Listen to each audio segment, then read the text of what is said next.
प्रभु राम देव भगवान अल्लाह खुदा ईश आदि नाम एक ही शक्ति के हैं। वो कैसा है, कहां है, कैसे मिलता है, किसने देखा है? ये प्रश्नवाचक चिन्ह पूर्ण रूप से हटाने के लिए अवश्य सुनिए जगत गुरु तत्वदर्शी संत रामपाल जी महाराज के अमृत वचन, सर्व पवित्र धर्मों के पवित्र शास्त्रों के आधार पर। अब ये लगभग 250 पौने 300 वर्ष हो गए तो उस समय यह लिखी गई, तो अभी तक यह कति सुरक्षित थी और यह नो की नो हमारे पास आएगी। यह वाणी प्लस में परमात्मा के द्वारा इस दास को ने जो लीला की दिखाया, जो दिया ज्ञान, वो और इन महापुरुषों की वाणी और सब सदग्रंथों का एक निष्कर्ष निकाल दिया जो अभी करना था। कहते हैं 9 मन सूत उड़ जिया, ऋषि रहे जखमार, और सतगुरु ईसा सुलझा दे उलझन दूजी बार। इसी कबीर वाणी में, कबीर वाणी चैप्टर कबीर सागर के अंदर कबीर वाणी चैप्टर है, एक अध्याय है, उसके 134 पृष्ठ पर कहा है 12 तो ये है ही, 13वां वंश आवगा, 12वें वंश प्रगट हो उजियारा, और 13वें वंश मिटे सकल अंधियारा। यो 13वां वंश ये दास है, इस सारा अज्ञान समाप्त कर दिया, प्रत्यक्ष कर दिया।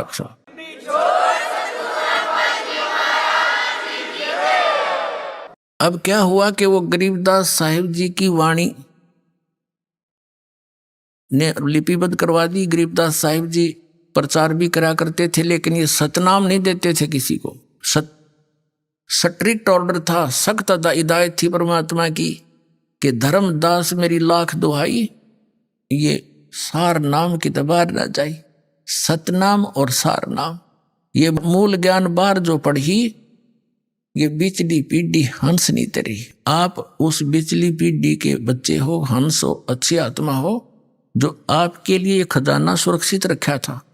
और अब ये बैन उठाना था। दाता ने पहले कह रखा है कि उस समय पूरे विश्व को ही सतनाम दूंगा, तब तक इस सतनाम ने गुप्त रखना, नहीं तो काल के दूतां का हाथ लग जाएगा और ये नाम यही देने लग जाएंगे। इनके पास वो अधिकार है नहीं, ये नाम देकर भी व्यर्थ कर देंगे जीवन को उन बच्चों का, मेरे आत्माओं का। तो इसलिए कहा था, गरीबदास साहिब जी को भी कहा था कि इसको तुम जाप करना, अपना कल्याण कराओ, लेकिन अभी नहीं बताना, किसी को देना नहीं। गरीबदास साहिब जी को एक परंपरा ये जो दास तक आई है। गरीबदास साहिब जी ने आदरणीय शीतलदास साहिब जी, जो गरीबदास जी के तुरंत नाद के शिष्य बने थे वचन के, उनको दिया था और उसको कहा था ये गुप्त रखना ओनली, और समय आने पर हिदायत दी जाएगी तुम्हें, उसको देना। तो ऐसे चलते चलते ये इस दास के पास आया था। मेरे गुरुदेव ने इस दास के अतिरिक्त ये किसी को सार नाम की छींट भी नहीं लगने दी। सत्कर मानना।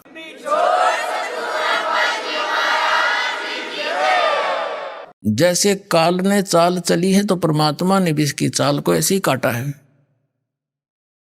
सोचल सीधर मैं करूं अपने जन के काज।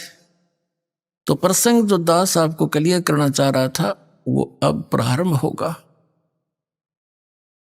गरीबदास साहिब जी प्रचार करते थे, ज्ञान सुनाते थे, भक्ति करो भाई, भगवान का नाम लो, परमात्मा की भक्ति करने से लाभ होगा। तो उनकी वाणी का पाठ उसी के समय में उनके शिष्य करने लग गए थे। हाथ से लिख लिख कर अपने पास लिख लेते थे, किसी से लिखवा लेते थे।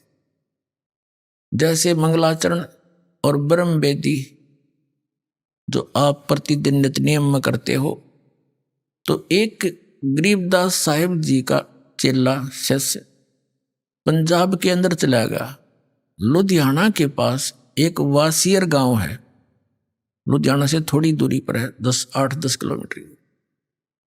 उस वासियर गांव के बाहर पहले तो पैदल जाया करते थे, कोई रोड राड थे ही नहीं, ना कोई गाड़ियां थी। पैदल वो चलते फिरते जा रहे थे। रास्ते में रात ने वहां रुक गए। गर्मियों के मौसम था, एक तालाब के किनारे पर रुक गया। तो सुबह नहा धो के उसने सोचा अपना नित्यनेम कर लेता हूं। सुबह सुबह मस्ती में बैठा बैठा अपनी ब्रह्म वेदी पढ़ रहा था। ज्ञान सागर अति उजागर निर्विकार निरंजनम ब्रह्म ज्ञानी महादानी सत्सुकर दुख बंधनम, ये सारी जोर जोर से लय ला के पढ़ रहा था। तो वहां एक राम राय नाम का एक सिख था बड़ा, उसकी भी अच्छी जमीन थी, 800-900 एकड़ जमीन का वो किसान था, जमींदार था। और वाणी की इन सिख लोगों के अंदर परमात्मा की वाणी की एक न्यारी कसक है, क्योंकि वहां परंपरा से ही वाणी सुनते और पढ़ाते पढ़ते आए। तो ये वाणी सुनकर वो निकट गया उस भगत के, गरीबदास जी के शिष्य के पास जाकर बैठ गया और वो अपनी वाणी पढ़ता रहा, वो बैठा रहा। जब उसने अपना पूरा नित्यक्रम कर लिया तब उसने कहा कि महाराज, कहा कि हे भगत, ये किसकी वाणी है, ये किस महापुरुष की वाणी है, इसने तो आत्मा खींच ली मेरी।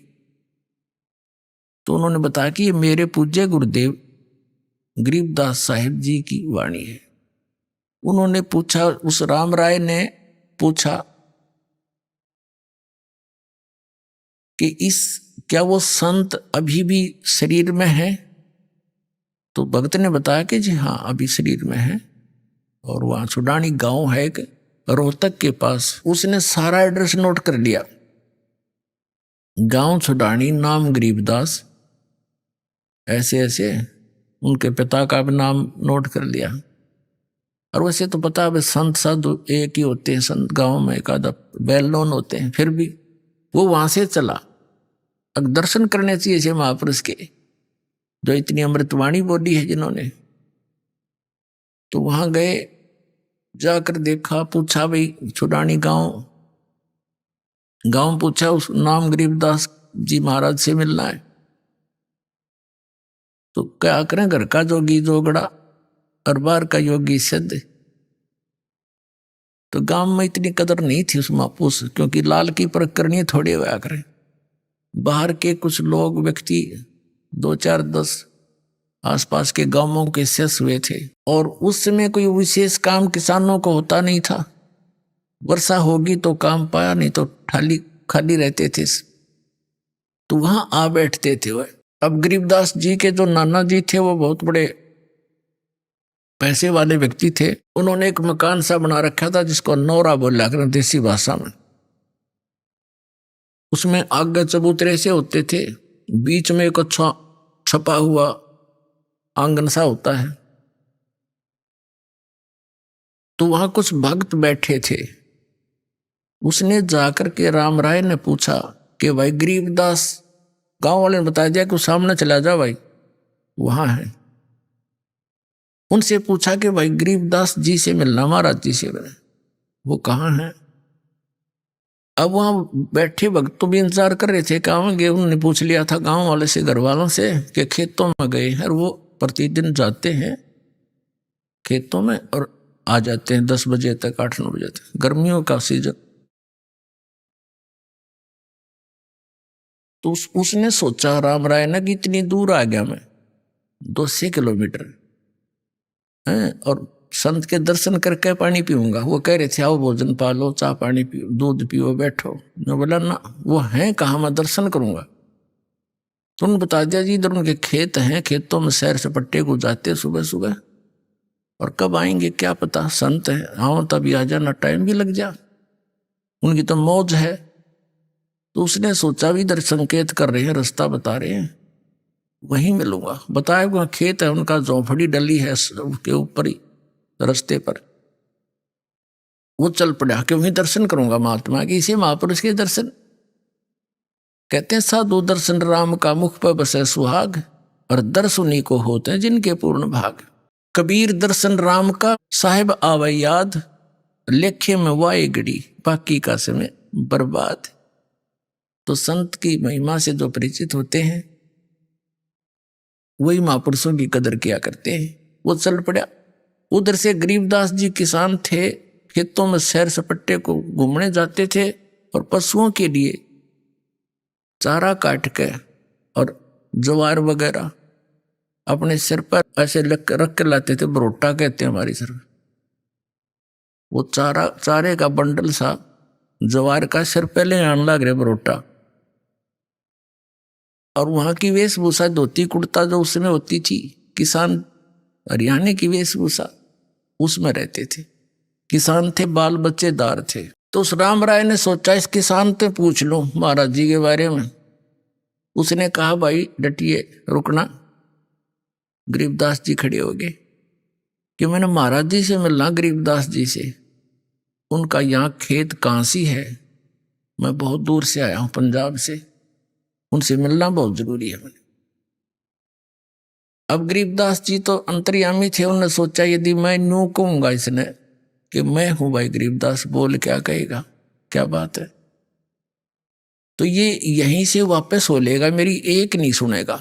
क्योंकि उस भक्त ने, राम राय सिख ने, अपने मन का एक काल्पनिक संत सोच रखा था कि सिर पर जटा होंगी बड़ी बड़ी, दाढ़ी बड़ी होगी, या तो लाल कपड़े होंगे, ना कती नहीं होंगे, एक लंगोट होगा, हाथ में चमटा होगा। वो ऐसी दृष्टि, ऐसी वेशभूषा वाले को संत मानकर खोज करने निकला था। गरीबदास जी कहने लगे आ जाओ मेरे साथ, मैं मिलाऊंगा आपको। गरीबदास जी से आजा, मैं मिलाऊंगा महाराज जी से तेरे को, मेरे साथ आ जाओ। अब वो साथ साथ हो लिया कि इधर उधर हो गया, कोई खेत में ले चलता होगा मुझे। वो घर आ गए। घर आए तो जो उनके शेष बाहर के आए हुए थे गरीबदास जी के, वो खड़े हुए, दौड़े गए।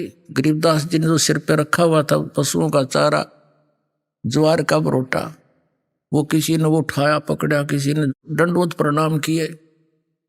अब वो सरदार जी खड़ा खड़ा देखा कि यूं के चक्कर भाई किसान थे ये लोग, व्यक्ति दंडवत प्रणाम करते हैं।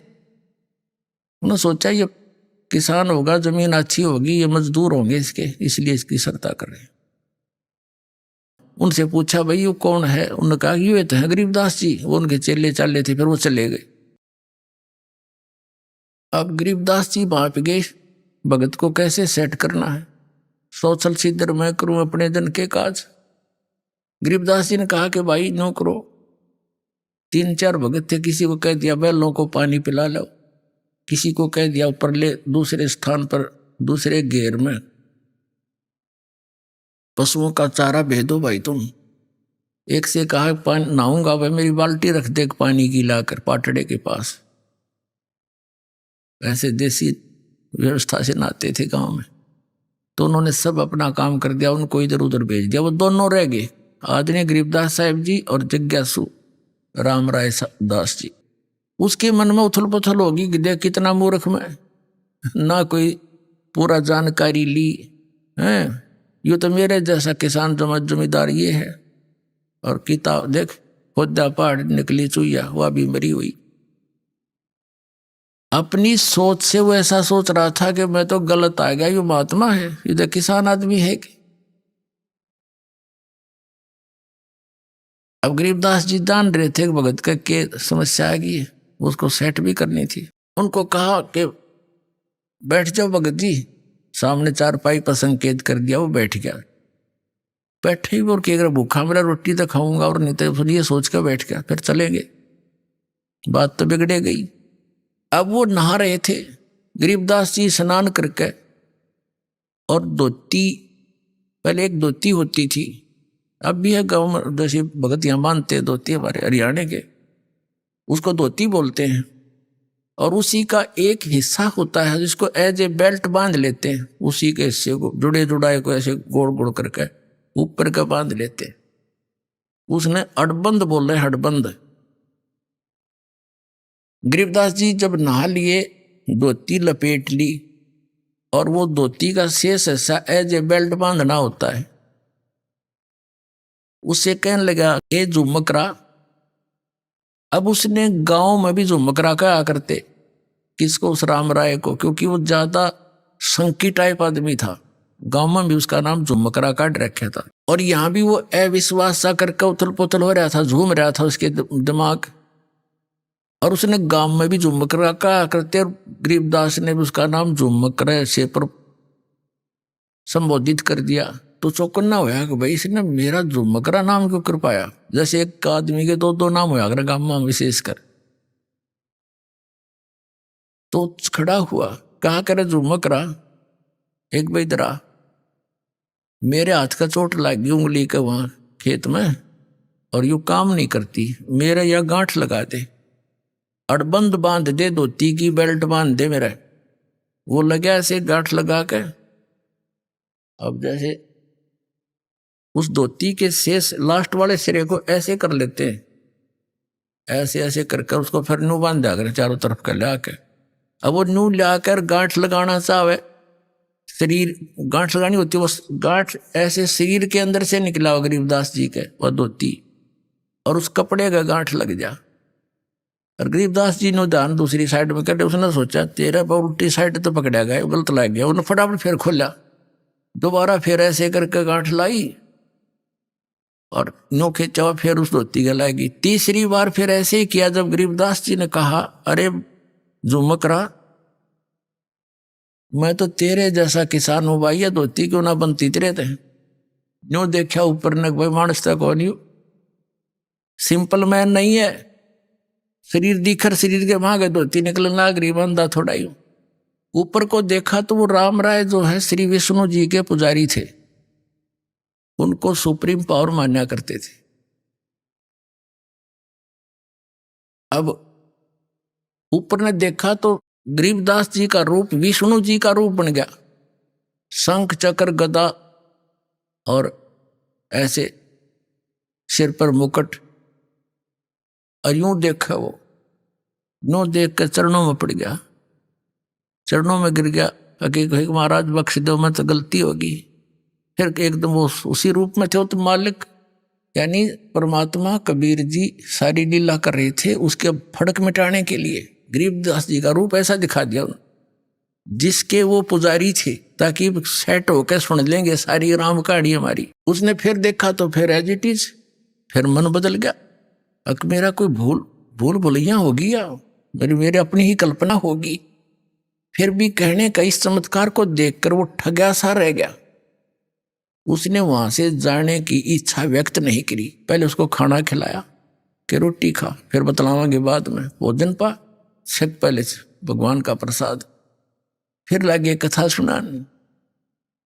अब क्या कहने लगे, और राम राय झुमकरा कहने लगा कि हे भगवान, ये ज्ञान जो आप बता रहे हो कि इन ब्रह्मा विष्णु महेश से भी ऊपर कोई और परम शक्ति है जिसको मैं आंखों देख कर आया हूं, तो आपकी बात पर अविश्वास नहीं हो सकता। सारा गांव गवाह कि ये तो मर गए थे, वैसे चले गए थे, फिर आए ऐसे बोले। तो गांव वाले भले ही ना मानते थे, पर उस पुण्यात्मा का तो सारी बात जचें थी, क्योंकि आदरणीय नानक साहब जी को परमात्मा ऐसे लेकर गए थे, फिर वापस छोड़ा था। हम सुल्तानी नानक तारे दादू को उपदेश दिया, जात जुलाहा भेद न पाया, वो काशी माहे कबीर हुआ। तब उसने पूछा कि हे भगवान, ये ज्ञान तो आज तक किसी ने नहीं बताया हमारे तई। तब गरीबदास जी कहते हैं, तत्व भेद कोई ना कहे रे झूमकरा, ये पैसे ऊपर नाच सुनो राई झूमकरा।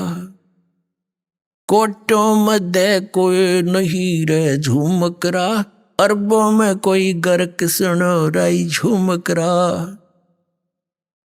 कहते हैं कि ये तत्व भेद कोई ना कहे रे झूमकरा, सब पैसे ऊपर नाच सुनो रे झूमकरा। सब ने अपना दुकान खोल रखी, नकली संतों मेहनतों और इन ब्राह्मणों ने। और कहते इस तत्व वेद का ज्ञान देने वाला जो मैं बता रहा हूं, उस तत्व ज्ञान को बताने वाला, कोटों मध्य कोई नहीं रह झूमकरा, यानी करोड़ संतों में नहीं मिलेगा तुझे इसके बताने वाला। अरबों में कोई गर्क सुनो रहा झूमकरा, अरब मनुष्यों में, अरब मार्गदर्शकों में कोई एक मिलेगा तेने। गर्क, गर्क का अर्थ होता है संपूर्ण ज्ञान युक्त, कंप्लीट इन ऑल रिस्पेक्ट, यानी उसको पूर्ण ज्ञान हो परम पुरुष का, और वो पूर्ण कंप्लीट कोर्स हो मोक्ष मार्ग का, सारे मंत्र सही हो जिसके पास, कहता वो अरबों में मिलेगा तुझे वो संत है। जैसे गीता जी अध्याय नंबर 7 के श्लोक नंबर 19 का ये भावार्थ समझाने के लिए दास ने यह सारी अमर कथा सुनानी पड़ी महापुरुषों की। उसमें क्या लिखा है कि बहुनाम जन्मानाम अंते ज्ञानवान माम प्रपद्यते, बहुत बहुत जन्मों के किसी अंत के जन्म में ये ज्ञानी ब्रह्म तक की साधना करते मेरी। अब लेकिन वासुदेव सर्वम इति, समात्मा सो दुर्लभ है, ये कोड वर्ड है। कोई बालका ये कोई आम कवि की लिखी हुई गीता है, ये कोड वर्ड है। और कोड वर्डों को यानी सांकेतिक शब्दों को टीचर ही समझ सकता है। और ये नकली टीचर थे, इनको समझ में नहीं आया, इनको इनकम्प्लीट कोर्स था इनका। जो ये हमारे धर्म गुरु थे, आचार्य शंकराचार्य, ब्राह्मण मंडलेश्वर, जितने भी थे हिंदू धर्म के, इन पुराणों का ज्ञान नहीं।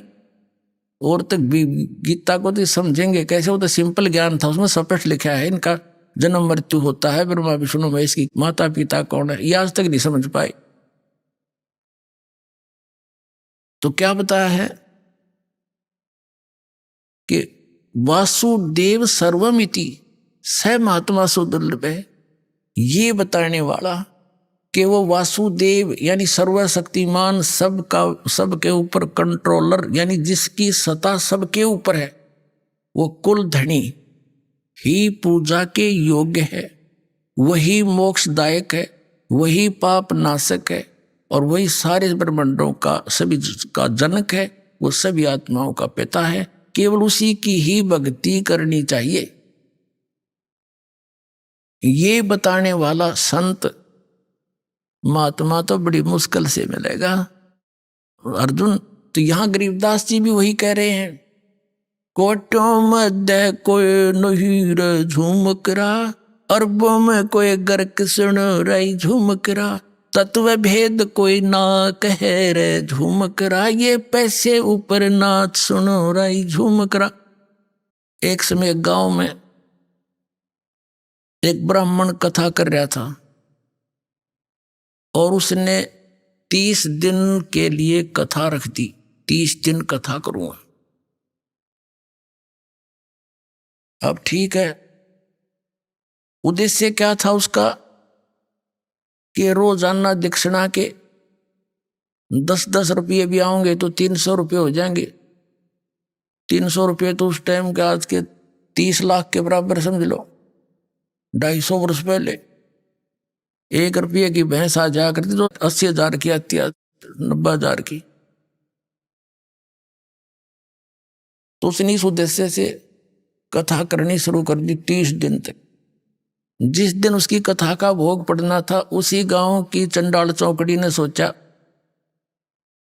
कल इस पंडित जी की कथा का भोग पड़ेगा, और गांव वाले वहां इसका चढ़ावा चढ़ा देंगे घना।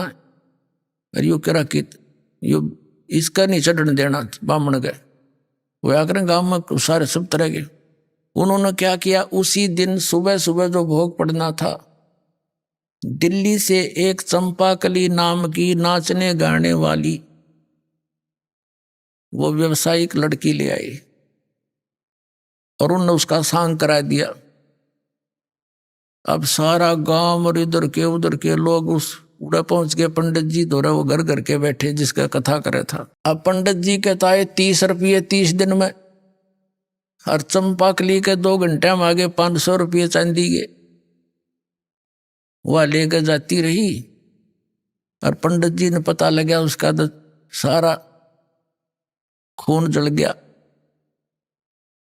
उठ कर चाल पड़ा, वो गाल का 30 रुपये गोच में जेब में। अब वो चला जा रहा था, उसको पता था कि यहाँ एक गरीबदास नाम के संत हैं, वो उसके रास्ते में आवे था, घर जाने के रास्ते में छुटानी गांव पड़े था। उन्होंने सोचा चल महाराज जी दौरे बैठा, थोड़ी बहुत बतलावांगे, देख किसी दुनिया होगी, वो नो बतान गया था। अब गरीबदास जी बैठे थे, 5-4 भगत बैठे थे उनके घर में, यानी उसके बैठक में। पंडित जी आ गया, आओ पंडित जी, आओ पंडित जी। क्यों वेशभूषा उनकी पता है होता, लंबी चोटी, गलमा गोछा लाल लाल सा, तलक साला रखा, काख में पोथी दे रखी, आदर से चारपाई दी, बैठ गए। और न्यों करे महाराज सुनाओ क्या हाल है। महाराज जी सुनाओ।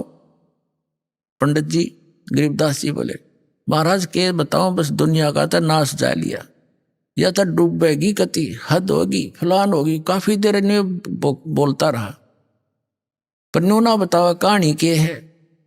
तब उनके चेले गरीबदास जी के शिष्य बैठे थे, वो कहने लगे महाराज जी, पंडित जी के में गणाए दुखी हो रहा है, ऐसी क्या बात होगी इसके साथ, बता भी नहीं रहा, आंसू आ भी नहीं रही, कसर भी नहीं रह रही। तब गरीबदास जी ने कहा था कि भाई फुट्टी ज्ञान विवेक की, ये अंधा है जगदीश, और भाई चंपा कली के 5 से हरी मनीराम के 30, रोड़ा यू है इनका।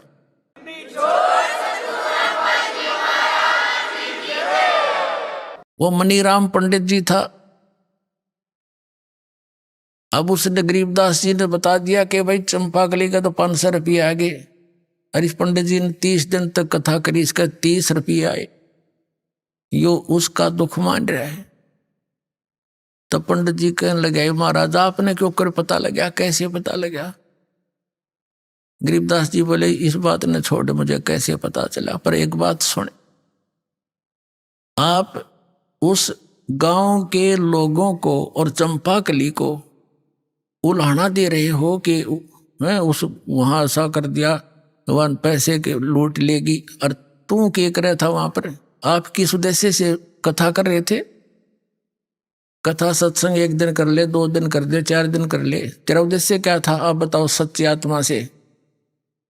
उद्देश्य यही था कि 30 दिन में कम से कम 300 रुपये तावेंगे।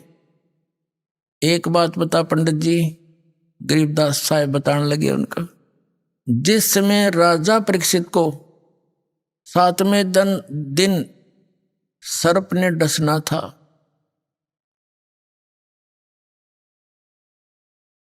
उसको कथा सुनानी थी, उसके लिए कथा करनी थी श्रीमद् भागवत की, जो 30 दिन करके आया तू। और इस कथा के राइटर व्यास जी भी उपलब्ध वहीं थे, और साथ में और भी ऋषि महर्षि जितने थे सब उपस्थित थे।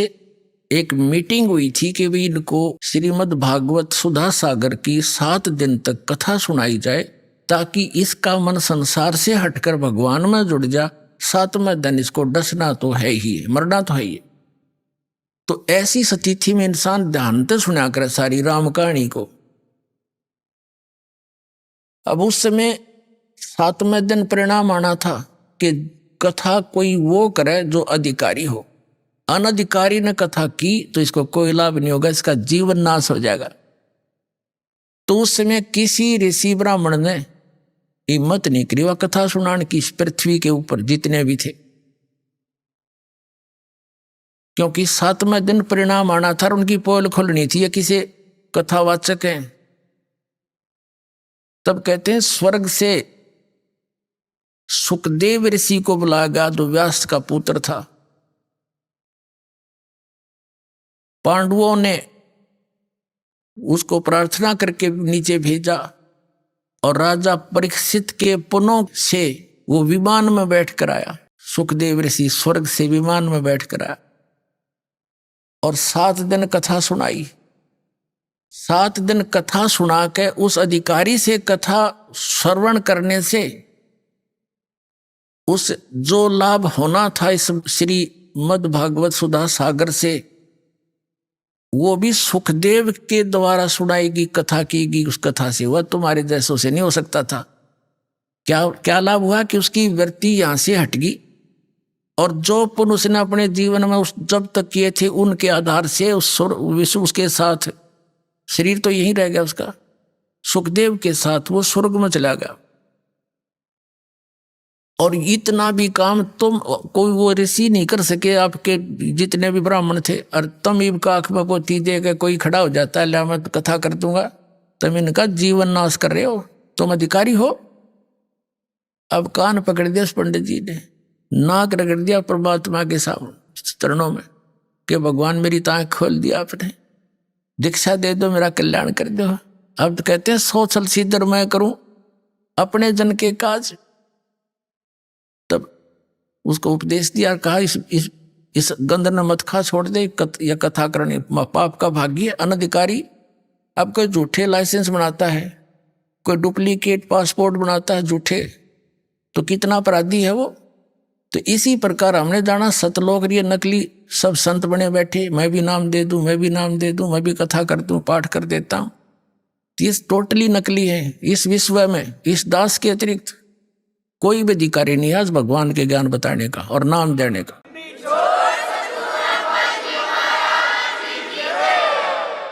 ये अभिमान ना समझना, कति तत्व ज्ञान समझ लेना इसको। अपने आत्माओं जो प्रसंग चला था कि यहां प्राणी कितने दुखी हैं और हम अपने बच्चों को शिक्षा किस लिए देते हैं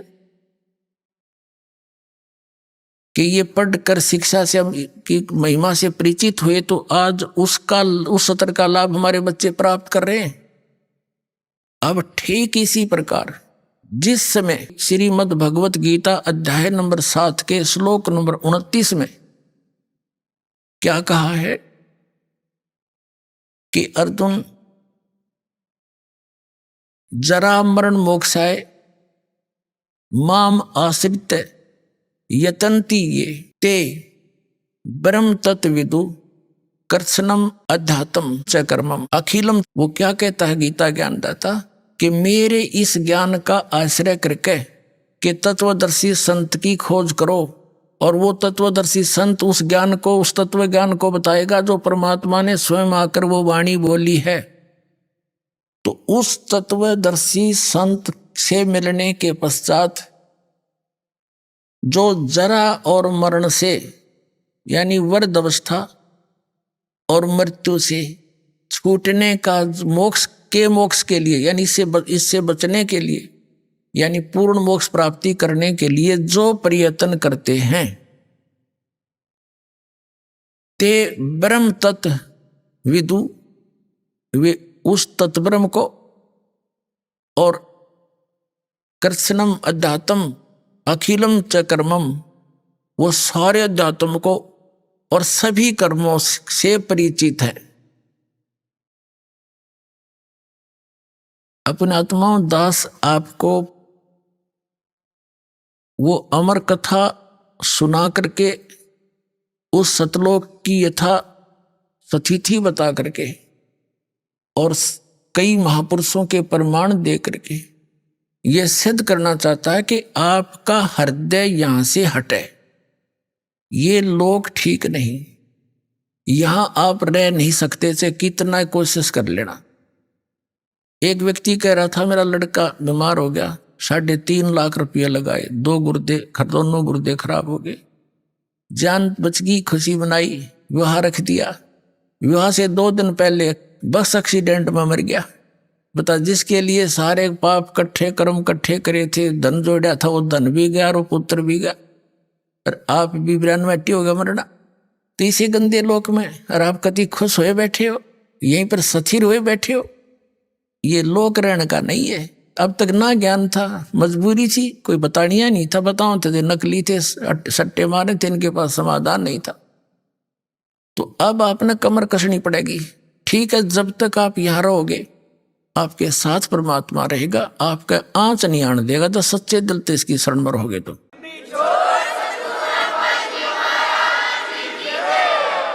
और ये भी आपको याद रहना चाहिए कि यहाँ रह नहीं सकते हम सदा, मृत्यु तो एक दिन होगी, और मृत्यु होगी तो आप यहाँ रह नहीं सकते जिसको अपना मान रहे हो। आपकी मृत्यु उस समय होगी जब आप चाहोगे, ये भी सोच लेना। लेकिन चाहोगे इस ज्ञान से तब तक आपके पोते पोती भी बड़े बड़े हो लेंगे, वो भी भक्ति कर रहे होंगे, तो वो भी सुखी होंगे। तो उस समय आपके मन में एक बीमारी आवेगी, क्योंकि जब जीव को सुख हो जाता है तो ये न सोचा है सारे दुख भूल जाए यहाँ के, नो के ठीक ठाक था, कोई खास बात ना थी अड़त, चाहे कैर टूट रहा हो सारे जीवन में, और पिछले थोड़े से दिना में सुख हो जाओ, वो सारे दुखान भूल के यूं बढ़िया लगने लग जाता है, और न्यों पता मृत्यु होगी। तो यहाँ के किसी भी सुख की इच्छा नहीं करनी, आप किसी भी वस्तु की चाह नहीं रहे अंत में। मान लीजिए यहाँ सारा परिवार तेरा ठीक और मृत्यु होगी, आप मान नाइजीरिया में पैदा कर दें आपको, बताइए यू के काम आया तेरा, यहाँ का जोड़ा जाड़ा, और फिर नया प्रोसेस हो शुरू हो जाएगा प्रोसीजर। मनुष्य जीवन हुआ तो ऐसे, फिर बच्चे पैदा हुए, कोई मर गया कोई जी गया, सारा दिन पेट का रोला, सारी उम्र खत्म हो जाएगी। तो इस जन्म और मृत्यु के इसको लोग याद करके इस चक्कर रहे, आपने हृदय से चाक करनी पड़ेगी वहां की सच्चाई के आधार पे, क्योंकि वहां जाने के बाद फिर धीरे धीरे जैसे यहाँ परिवार जुड़ा है, तो आपका ये परिवार जो आज भक्ति कर रहा है, जिसको आप अपना मान रहे हो, यहाँ नहीं आपका है, ये वहां धीरे धीरे आकर के आपके साथ वहां फिर एक परिवार रूप बन जाएगा। वो फिर कद्दे भी ना मरे, ना बूढ़ा हो और ना मृत्यु हो, सदा सुखी, कोई काम नहीं, परमात्मा की याद वहां भी बनी रहती है, आत्मा को विशेष कसक रहती है, वो वहां का एक आनंद न्यारा उस भजन का। और वो सैर सपट्टे कहीं करो, विमान सबके पास हैं, बड़े बड़े मकान हैं, आगे बहुत बड़े लान हैं, बाग बगीचे हैं, फलदार वृक्ष हैं, ये सत्कर मान लेना, कोई बड़का के बुकान की बात नहीं है। खुद संतों ने बताई, खुद परमात्मा ने आके बताया, और आंखों देखा उन महापुरुषों ने बताया जिन्होंने उस सचखंड को देखा। लेकिन उन्हें थोड़ा सा घुमा फिरा कर बताना था, नहीं तो ये नकली पंथ भी वही गुणगान लग जाते जो परमात्मा ने बता रखा था, तो उसको कोड वर्डों में बता रखा, और वो कोड वर्ड इस दास का समझ में आए कबीर भगवान की रजा से, और किसी का समझ में ना आए वह, तो उसके आधार से प्रत्यक्ष प्रमाण करके दिखाऊंगा आपको कबीर साहब की वाणी में, जिसको कबीर पंथी रोज पढ़ा करते। अब प्रसंग चल रहा था कि जो वो सुख है सतलोक में, और हम खोज रहे हैं इस मृतलोक में, नमक की बोरी में, और बुरा का टेस्ट कोई खोज रहा हो, कितनी समझ है उसके अंदर, उसको पता ही नहीं फिर बुरा कैसी होती है, कहाँ है। तो यहाँ जब तक हम उस पूर्ण परमात्मा के उस स्थान से परिचित नहीं होंगे, उस सुख से, और उससे परिचित कैसे होंगे, उन महापुरुषों के प्रमाण जिन्होंने आंखों देखा सचखंड और फिर वापस छोड़ा, और उनमें से विशेष आदरणीय गरीबदास साहिब जी और आदरणीय धर्मदास साहिब जी को परमात्मा ने ये विशेष ज्ञान दिया था, और उनके द्वारा लिपिबद्ध उस ज्ञान से प्रमाण आंखों देखा उन महापुरुषों का बताया हुआ, और दास पर रजा हुई जो आपको आज खोल रहा है, ये सारे मिला करके आपको विश्वास दृढ़ करा देगा। ये दास आपका मन ऐसा हट जाएगा इससे, जैसे गीता जी अध्याय नंबर 2 के श्लोक नंबर 46 में कहा कि अर्जुन, जैसे बहुत बड़े जलाशय की प्राप्ति के उपरांत छोटे जलाशय में जैसी आस्था जीव की रह जाती है, ऐसी तेरी श्रद्धा उस परम पिता परमात्मा के तत्व ज्ञान और उस परमात्मा के सुख से सतलोक से परिचित होने के बाद, उस ज्ञान की प्राप्ति के उपरांत इन अन्य भगवानों में और यहाँ के सुख और स्वर्ग के सुख में ऐसी रह जाए। जैसे पहले सभी व्यक्ति तालाबों पर आश्रित होते थे, एक तालाब ऐसे होते थे, वर्षा होगी भर गया, सारा वर्ष उसी से पशु भी पानी पीते थे, उसी से मनुष्य भी जल निकाल कर उसी पर आश्रित होते थे, उसी से थोड़ी बहुत कोई बगीची सिंचाई कर लेते थे। तो उस तालाब का पता होता था, एक वर्ष वर्षा ना हो तो सारा सूख जा, और उस पर आश्रित व्यक्ति भी तड़फ तड़फ कर मरे यदि 2 वर्ष वर्षा ना होते। तो उन व्यक्तियों को, और एक बहुत बड़ा सरोवर झील मिल जाए जो इसमें 10 वर्ष वर्षा ना हो तो भी उसका जल समाप्त ना हो, तो फिर वो व्यक्ति उस छोटे जलाशय को तुरंत त्याग कर उसकी शरण में जाकर बस जाते हैं। लेकिन उस छोटे जलाशय यानी इन भगवानों से जो ब्रह्मा विष्णु महेश ब्रह्म और अक्षर इस परब्रह्म से जो हम लाभ ले रहे थे वो पर्याप्त नहीं था। वो जलाशय का जो जल था वो पर्याप्त नहीं था, लेकिन बुरा नहीं था। और जब हमने वो मिल गया जलाशय, कौन झांका उसकी तरफ? तो ऐसा समझ लेना वो सतलोक में इतना सुख है, ऐसी सदाबहार स्थिति। यहाँ तो 2 वर्ष वर्षा ना हुए धरे धराए रहे, जहाँ सारे टक्कर मार मार कर मरे, जनता एक दूसरे को खाजा बढ़ के भर भर के। ऐसे बहुत बार पीछे ऐसी स्थिति आई है। ये लोक है कि तो परमात्मा ने दया बख्शी, पुण्यात्मा को जन्म दिया ताकि ये भक्ति करके पीछा छुटवा लें। सोधी दे दी, पंप वगैरह लगा लेते हैं, समय पर वर्षा कर रहे हैं।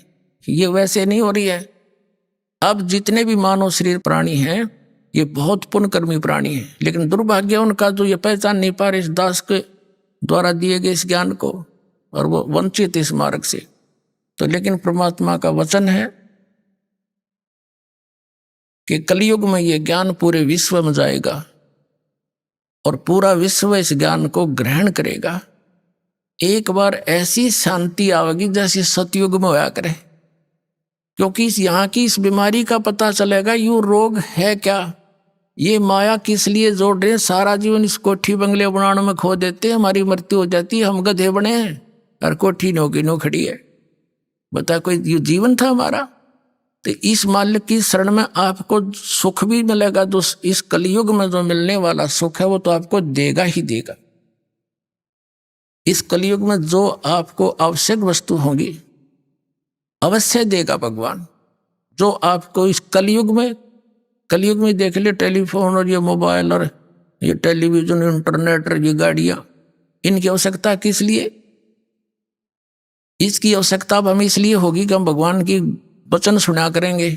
जेब में मोबाइल डाल लिया और मंत्र चल रहे हैं, परमात्मा का सत्संग चल रहा है, जा रहे हैं कान में लीड ला ली, दूसरे नहीं पता क्या सुन रहा है। अभी आपने सुने संत रामपाल जी महाराज के मंगल प्रवचन।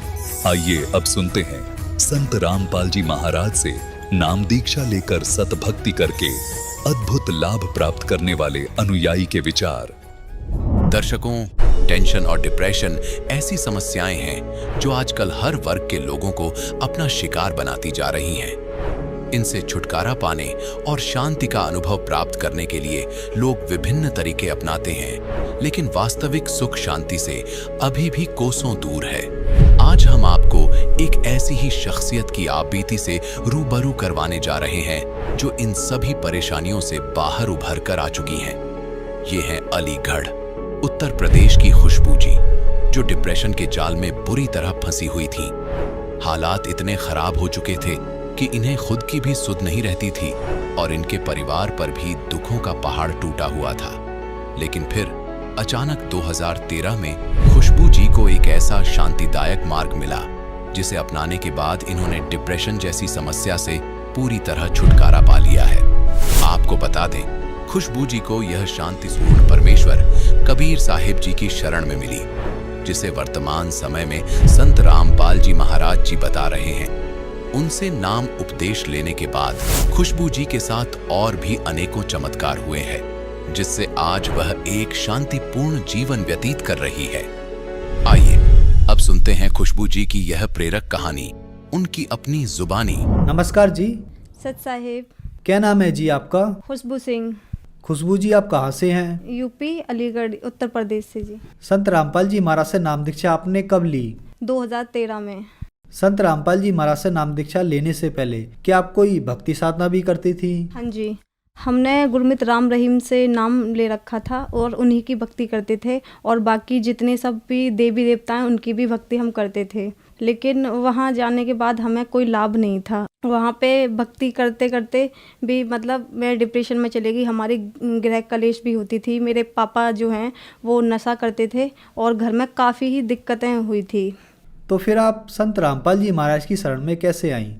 संत रामपाल जी महाराज की शरण में हम लोग ऐसे आए कि जब हमारे घर में मेरे बड़े भाई की शादी हुई थी तो हमारे घर में झगड़ा होने लगा था। हाँ, तो बहुत सारे झगड़े होते थे। जो मेरी भैया की जो वाइफ थी वो मतलब टोने टोटके वाली थी, आए दिन मतलब कुछ ना कुछ मिलाती रहती थी। और मतलब भाई और भाभी में दोनों में झगड़ा होता था काफ़ी। तो मैं डिप्रेशन में चली गई और मुझे ये डर था कि मेरे भाई को अब ये मार देगी और मतलब कुछ आए दिन कुछ ना कुछ खिलाती हैं, कि मैं अपने सिर को ना ऐसे मारती थी दीवारों में, बेडों में, इतने खतरनाक तरीके से कि शायद अगर मैं नॉर्मल अभी मारूं तो मेरा सर फट जाएगा। और मतलब बहुत ही ज़्यादा इतनी परेशान हो गई थी मैं कि बस मुझे कोई भी जगह मिलती थी ना तो बस मैं अपना सर मारा करती थी और बिल्कुल बेहोश हो जाती थी। कोई नहीं, फिर उसके बाद हमने मतलब एक आध दो तांत्रिकों पे दिखाया, किसी ने बताया कि आप वहाँ पे दिखा लो, तो सब ने बोला कि इस पे किया हुआ है और मतलब तुम्हारे घर में बहुत जादू मंत्र चला हुआ है। तो कोई नहीं, मम्मी ने हर जगह दिखाया, हमें कोई भी लाभ नहीं हुआ था। उसके बाद फिर हम लोग आगरा गए। मुझे आगरा केसी गुरनानी डॉक्टर हैं, वहाँ पे दिखाया, वहाँ मेरा टेस्ट कराया। तो उसने बोला कि इसके दिमाग में टेंशन है और कुछ भी नहीं है। तो उसने बोला कि ये दवा है ऐसे ऐसे और इसको खा के अगर आराम मिल जाएगा तो इसे आराम मिल जाएगा, नहीं तो फिर उसके बाद तुम दोबारा इसको लेके आओ। तो मुझे वहाँ पे ले गए डॉक्टर पे। डॉक्टर के लाने के बाद उसी रास्ते से फिर हम मतलब जो मेहंदीपुर बालाजी हैं वहाँ पे मतलब मेरी मम्मी, मेरे भाई और मेरे भाई के कुछ दोस्त थे, वो वहाँ पे हम लोग गए बालाजी। वहाँ पे मतलब जो भी पूजा होती है वो सब वहाँ पे किया। मुझे वहाँ पे भी कोई लाभ नहीं था। मैं वहाँ पे भी ऐसे ही सर पटक रही थी, भाग रही थी, सबको मारती थी। जो भी रास्ते में मुझे मिलता था मैं उसको पीटती थी बुरी तरीके से। तो इस तरीके से मुझे मेरे घर वाले मतलब कभी कपड़े से बांध कर या फिर दोनों हाथ पकड़ के मुझे हर जगह ऐसे ले जाया करते थे। कोई नहीं, फिर वहाँ से आ गए। तो मेरी दीदी के ससुर संत रामपाल जी महाराज का सत्संग देखा करते थे। तो उन्होंने बोला कि अगर आप लोगों की मर्जी हो तो एक बार संत रामपाल जी महाराज ऐसे ऐसे हैं और वो मतलब कितनी भी मतलब भयंकर से भयंकर बीमारी हो या कुछ भी ग्रह कलेश हो, कुछ भी हो, कितना भी कुछ भी कराया हो, वहाँ पे सब लोग ठीक हो जाते हैं। तो मेरी मम्मी ने बोला कि ठीक है, हमने हर जगह दिखा लिया, हमने हर तांत्रिक पे दिखा लिया, डॉक्टर पे दिखा लिया, सब ने बस ये दवा दे देते हैं लेकिन कोई हमें लाभ नहीं था। मुझे बस यही प्रॉब्लम थी कि मुझे एकदम मतलब बेहोशी आती थी और मैं अपना सिर पकड़ के मतलब दीवारों में, बेडों में, जो भी जगह मुझे मिलती थी मैं हर जगह मारती थी अपने सिर को।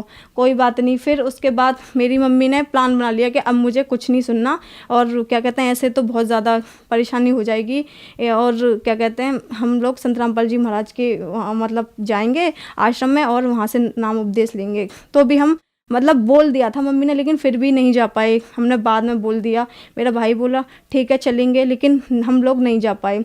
फिर उसके बाद दूसरे दिन एक मतलब चलता फिरता बाबा आया और वो बोल रहा था कि मतलब तुम्हारे बेटे को 6 महीने का दिया हुआ है और 6 महीने के अंदर अंदर ये मर जाएगा।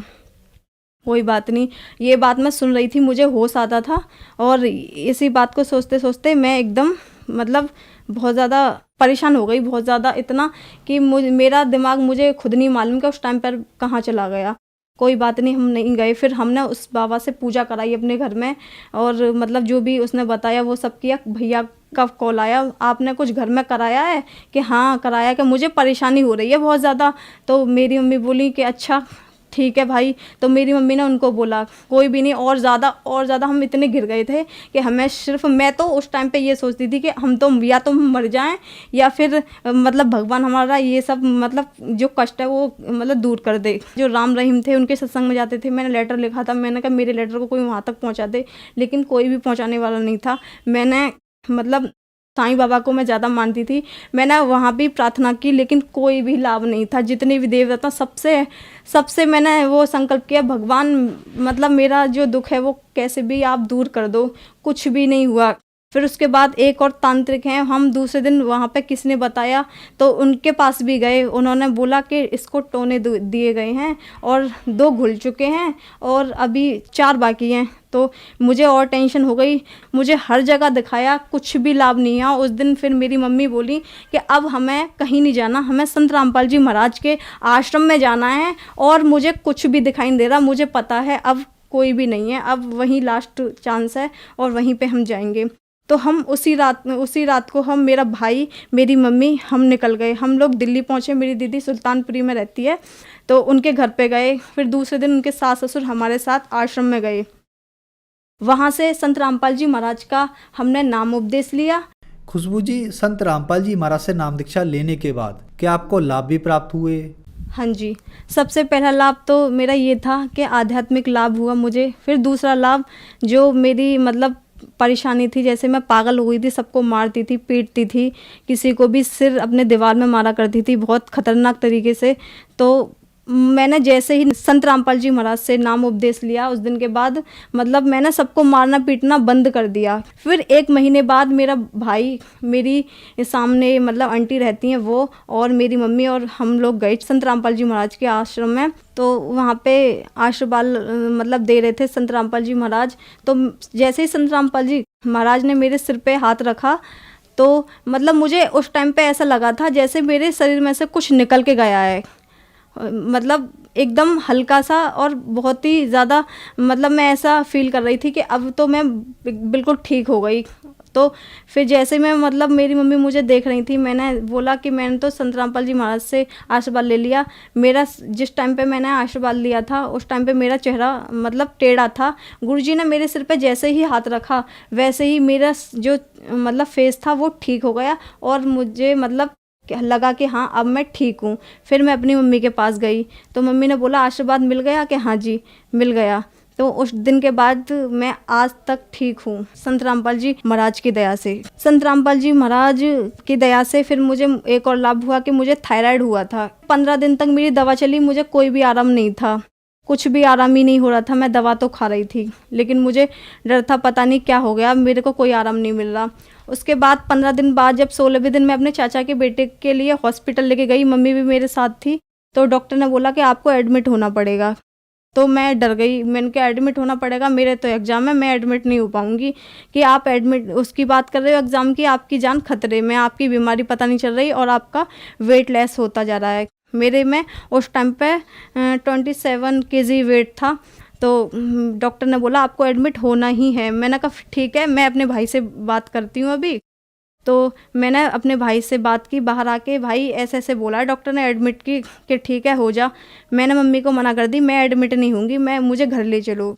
फिर मेरे बीच वाला भाई बोला, मेरा भाई है मेरे से बड़ा है, वो बोल रहा है और सब लोग बोलते हैं तुम्हारे गुरुजी तो बड़ी बड़ी बीमारियों को ख़त्म कर देते हैं। तो उसने बोला कि प्रार्थना लगा लो। जैसे ही मैंने वो लेटर में अपनी जो भी परेशानी थी वो मैंने सब लिखी। तो जब मैं लिख रही थी तो गुरुजी से, संत रामपाल जी महाराज से मेरी ये अरदास थी, बंदी छोड़, मुझे एडमिट ना होना पड़े, आप तो बड़ी बड़ी बीमारियों को ख़त्म कर देते हो और मुझे बहुत डर लग रहा है। मैं कभी नहीं हुई, इतनी पहले भी इतने केस हुए हैं, मैं कभी डॉक्टरों के पास एडमिट नहीं रही, लेकिन अभी भी मेरे को एडमिट नहीं होना। तो मैं लिखते लिखते बस इतनी सही हो गई थी उस टाइम पे मैं, कि ये हो रही थी कि मैं बैठ सकती हूँ अब। जहाँ मुझे खड़ा नहीं हुआ जा रहा था वहाँ मतलब मैं सब कुछ कर रही थी, खाना पीना भी खा लिया मैंने, वो लेटर लिखते कहते हैं। फिर और यहाँ पर गुरुजी ने मुझे दर्शन दे दिए थे कि मतलब आशीर्वाद दिया, गुरुजी सत्संग कराएं और मुझे आशीर्वाद दिया, और मैं उसी टाइम पे ठीक हो गई। और अभी तक मैंने कोई थायराइड की कोई भी दवा नहीं खाई, एक टैबलेट नहीं खाई, अब मुझे कुछ भी प्रॉब्लम नहीं है थायराइड की। अब मैंने टेस्ट भी कराया, मुझे कोई बीमारी नहीं है। डॉक्टर मानने को भी तैयार नहीं हो रहा था कि मतलब तुम ठीक कैसे हुई, ऐसा क्या खाया है। मैंने कहा कुछ नहीं खाया, और मैं आपको क्या बताऊं, हमारे गुरुजी हैं ऐसे ऐसे, और उनका बस मैंने मतलब अरदास की और आज मैं ठीक हूँ गुरुजी की दया से। मेरे पापा मतलब संत रामपाल जी महाराज का मतलब नाम उपदेश लेने से पहले सभी प्रकार का नशा करते थे, जितने भी तंबाकू, सिगरेट, दारू, लड़ाई झगड़ा घर में, मांस मंदरा सब खाते थे। लेकिन जब से संत रामपाल जी महाराज का हमने नाम उपदेश लिया है और उन्होंने लिया है, आज हम संत रामपाल जी महाराज की दया से आज हम पूरी तरीके से स्वस्थ हैं। हर प्रकार से हमारी आर्थिक स्थिति इतनी ख़राब थी कि हम ये सोचते थे कि भगवान हम रूखी खा लें, भूखे सो जाएं, लेकिन कर्ज ना हो। हम रात और दिन यही करते थे। जैसे ही हमने संत रामपाल जी महाराज का नाम उपदेश लिया और उनकी भक्ति करी, आज हम मतलब मैं सुबह से शाम तक बोलूँगी ना तो भी मैं संत रामपाल जी महाराज के बारे में बता नहीं पाऊँगी कि उन्होंने हमें कितने लाभ दिए हैं और हम कितने खुश हैं। ये तो सिर्फ हमारे आस पड़ोस हैं ना, वो भी जानते हैं कि हमने संत रामपाल जी महाराज का जो नाम लिया है उसके बाद हमें कितने लाभ हैं, और हमारा खर्चा कहाँ से चल रहा है, कैसे चल रहा है, हमें कुछ नहीं पता होता। बस हम ये है कि सिर्फ खाते हैं और हमारा मतलब सही ठीक ठाक से गुजारा चल रहा है, हमारी सारी चीज़ें ठीक हैं संत रामपाल जी महाराज की दया से। और हमारे भाई का एक्सीडेंट हुआ था, वो ऑफिस से आ रहे थे, तो उनका ये जो नीचे की साइड है कूल्हा, ये पूरा खराब था, उनका पैर भी टूटा था, हाथ भी। तो जब मतलब भाई का कूल्हा टूटा था तो काफ़ी टाइम तक बेड रेस्ट पे थे, तो चल नहीं पा रहे थे। डॉक्टरों ने जवाब दे दिया था कि ये मतलब इसका ऑपरेशन होगा और कूल्हा चेंज होगा, और इसकी कोई भी गारंटी नहीं है कि ये चल पाएंगे।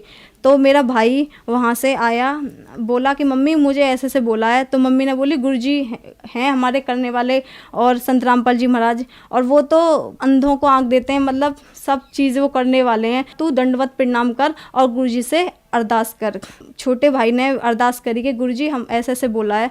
तो गुरुजी ने बोली बेटा परमात्मा दया करेंगे। उस दिन का ये दिन है, आज तक उनके 8 फ्रैक्चर थे, वो कहाँ पे कैसे ठीक हो गए बिन दवा के। उन्होंने कोई कैसी भी मेडिसिन नहीं ली, कोई भी ट्रीटमेंट नहीं कराया, कोई ऑपरेशन, बिन ऑपरेशन के बिन दवा के आज वो ठीक हैं, स्वस्थ हैं, जॉब कर रहे हैं, और कोई भी उन्हें प्रॉब्लम नहीं है, ना चलने में ना वैसे। संत रामपाल जी महाराज की दया से कोई बता नहीं सकता कि उनका एक्सीडेंट भी हुआ था। खुशबू जी क्या काम करती हैं आप? मैं 12th की स्टूडेंट हूँ और मैंने ITI कर रखी है गुरुजी की दया, संत रामपाल जी महाराज की दया से। खुशबू जी आप 12th की स्टूडेंट हैं और आपने संत रामपाल जी महाराज से नाम दीक्षा ले रखी है। कुछ लोगों का मानना है कि संत रामपाल जी महाराज से उनकी अनुयायी अंधश्रद्धा के तहत जुड़ते हैं, क्या यह बात सही है? जो लोग ये बोलते हैं कि अंधश्रद्धा से जुड़ते हैं, उनके लिए मैं ये कहना चाहूँगी, आज की डेट में ना सभी एजुकेटेड हैं, तो संत रामपाल जी महाराज जो ज्ञान बताते हैं वो सभी वेदों के अकॉर्डिंग है, उसमें मतलब कोई भी अंधश्रद्धा नहीं है। अंधश्रद्धा ज्ञान तो वह होता है जो वेदों के अलावा कोई ज्ञान देता हो, जैसे अन्य गुरु देते हैं जहाँ कोई प्रमाण नहीं होता, जबकि संत रामपाल जी महाराज तो पूरा प्रमाण सहित बताते हैं कि हमारा पूर्ण परमात्मा मतलब सहशरीर है, ठीक है। और बाकी अन्य गुरु किसी ने भी आज तक यह नहीं बताया कि परमात्मा साकार है। जो श्रद्धालु आज आपको टीवी पर देख रहे हैं, आप उन्हें क्या संदेश देना चाहेंगी? मैं संदेश तो नहीं दे सकती, लेकिन उनसे हाथ जोड़ के प्रार्थना ज़रूर है कि संत रामपाल जी महाराज पे मतलब बोलने से पहले कि वो सभी गुरुओं की बुराइयां करते हैं या फिर भक्ति छुड़वाते हैं, एक बार, केवल एक बार मेरे भाई बहन जितने भी हैं ना, वो सिर्फ एक संत रामपाल जी महाराज का एक बार सत्संग तो सुने, देखें तो सही, समझे तो सही, जो संत रामपाल जी महाराज जो ज्ञान बता रहे हैं वो कैसा है, किस आधार पर है, ठीक है, सही है या गलत है, उसके बाद ही बोलें। उससे पहले ये ना बोलें कि संत रामपाल जी महाराज का ज्ञान जो है बेकार है या फिर ऐसा है या प्रमाणित नहीं है। जितने भी मतलब गुरु है ना, उन्होंने आज तक हमारे वेदों का रहस्य नहीं बताया, वो सिर्फ संत रामपाल जी महाराज ने बताया है। इसलिए मेरे सभी भाई बहनों से हाथ जोड़ के विनती है कि एक बार, केवल एक बार संत रामपाल जी महाराज का सत्संग देखें और समझें। खुशबू जी अब आखिरी सवाल आपसे, संत रामपाल जी महाराज से नाम दीक्षा कैसे ली जा सकती है? संत रामपाल जी महाराज से नाम उपदेश लेने के लिए शाम को टीवी पर सत्संग आता है, उसमें पीली पट्टी नीचे दी जाती है, उसमें नंबर दिए जाते हैं, और जहाँ भी आप रहते हो उसी के अकॉर्डिंग आपको मतलब बता दिया जाएगा। हर ज़िले में मतलब संत रामपाल जी महाराज का मतलब सेंटर खुला है, नामदन खुले हुए हैं, वहाँ से आप मतलब नंबर लेकर और बात करके फ़ोन पे पूछ सकते हो कहाँ पे कैसे लेना है, तो आपको वहाँ मिल जाएगा नाम उपदेश। धन्यवाद जी। साहिब।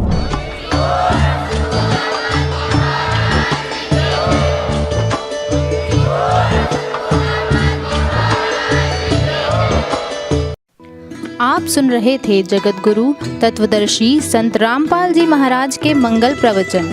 अधिक जानकारी के लिए संपर्क करें।